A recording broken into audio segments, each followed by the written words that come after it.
అందరికీ నమస్కారం, శుభోదయం.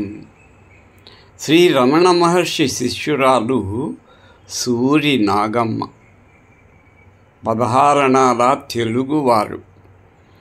ఆమె 10-12 వయసుకే విధవరాలయ్యింది, భర్తను కోల్పోయింది.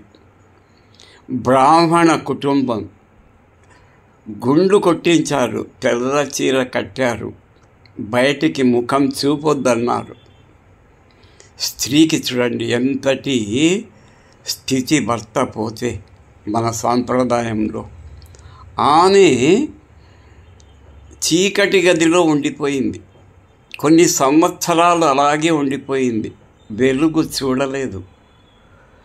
ఏదో ఒకరోజు ఇంత తినడం, మరి వారం రోజులు ఏమీ తినకపోవడం. ఇలా ఉండగా ఆమెకు స్వప్నంలో రమణ మహర్షి వారు దర్శించారు. ఎక్కడి గోదావరి ప్రాంతం, ఎక్కడి అరుణాచలం తమిళనాడులో, తిరువన్నామలైలో ఉన్న శ్రీ రమణుల వారు ఆమెకు దర్శనమిచ్చారు. వెంటనే ఆమె తన అన్నగారితో, నేను ఎక్కడికైనా పుణ్యక్షేత్రానికి వెళ్తాను, నన్ను వదిలి రావా అని కోరుకుంది.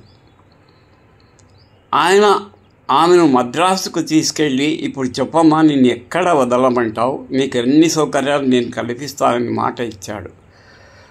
ఆమె అక్కడ రమణుల వారి ఫోటో చూసింది. ఆయనే కదా స్వప్నంలో కనిపించింది.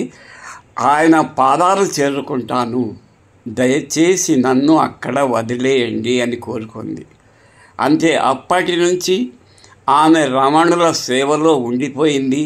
రమణ మహర్షికి అన్నీ ఆయనే అనుకూలం చేయడం, అనారోగ్యమైనప్పుడు కూడా ఆయన యొక్క ఆరోగ్య సమస్యలు చూసుకోవడం, జీవితమంతా రమణ సేవలో గడిపి రమణాశ్రమంలోనే ఆమె స్వర్గస్థురాలై అరుణాచలేశ్వరుని చేరుకుంది. ఇలా ఎంతోమంది భక్తులు రమణుల వారి ఆశ్రయం పొంది చివరి దశలో ప్రశాంతమైన జీవితంతో వాళ్ళు దేవుని యందు లీనమైపోయారు.